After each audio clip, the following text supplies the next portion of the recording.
a long story short, part one. This is my first time doing this, John. I literally just came up with the idea before I pulled out the phone, but we just going, we just going to let it work and see how it play out.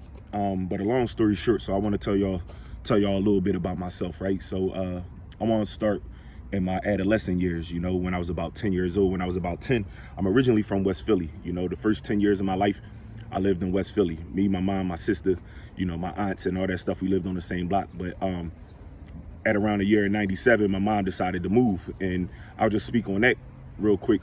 She had her reasons, but I'm sure that one of her reasons for doing it was with me and my sister at the time in mind to kind of get us out of that environment, right? So she decided, and she had her personal reasons for herself as to why she wanted to make that move.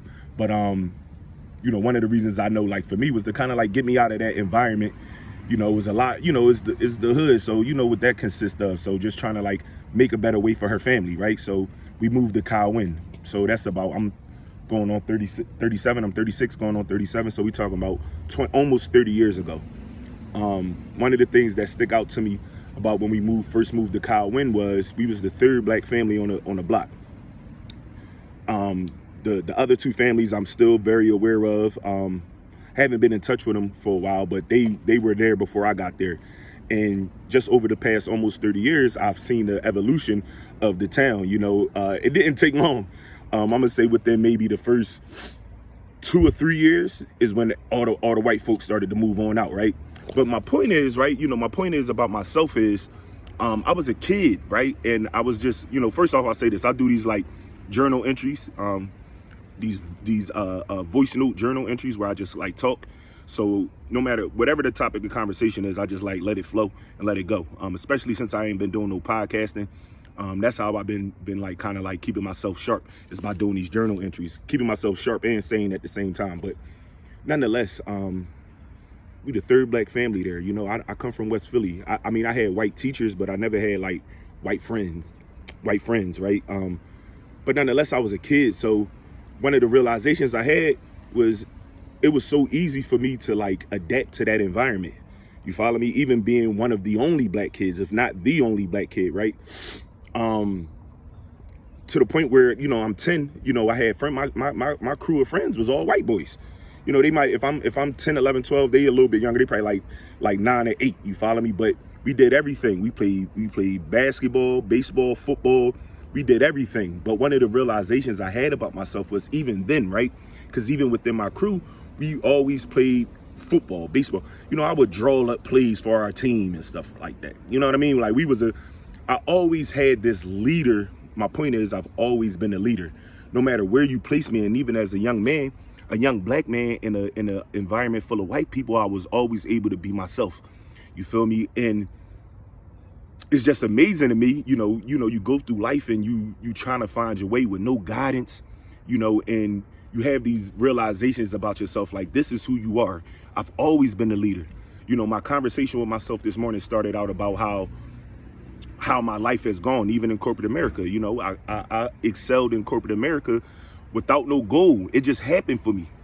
So, after that, pretty much runs out for me. I'm at a point in my life where I'm trying to figure out what the next best thing is. And I'm gonna tell you, even with this probably being the least prepared financially that I've ever been in my life, this is probably the most spiritually prepared I've ever been. Because every time I've gained some type of success in my life, even as a teenager, playing basketball for the school and getting picked for the team, not having the confidence, thinking I ain't good enough and all that stuff, right?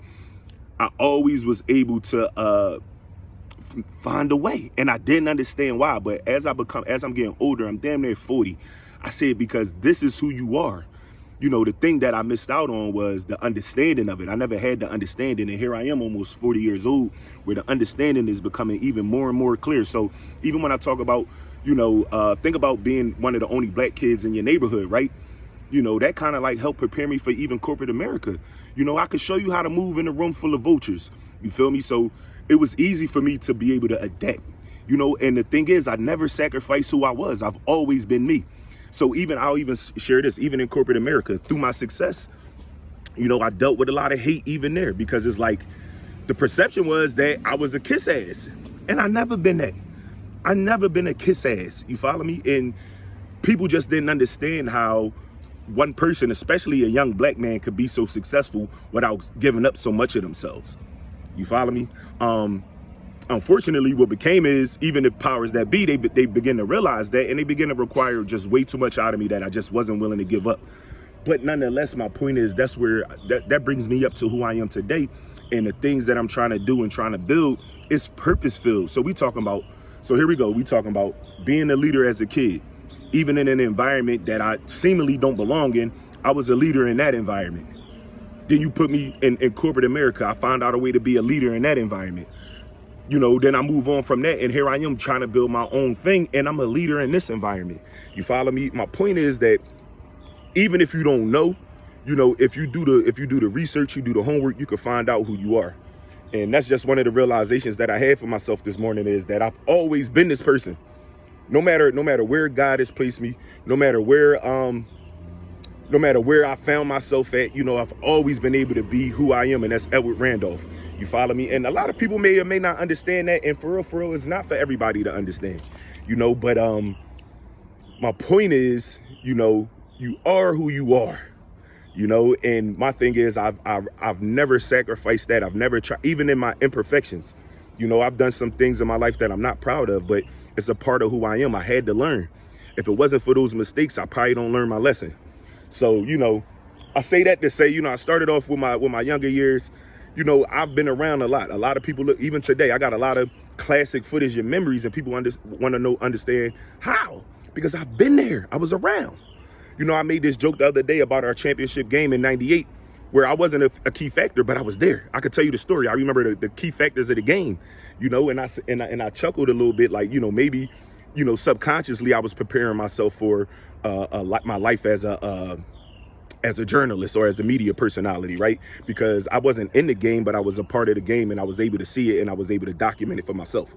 You know what I mean? So the moral of that is, and I'm gonna try to hit y'all with a little bit more of these, Jones, is the moral of the story is to remember who you are, don't sacrifice who you are, and stay true to yourself, and it'll work out for you in due time.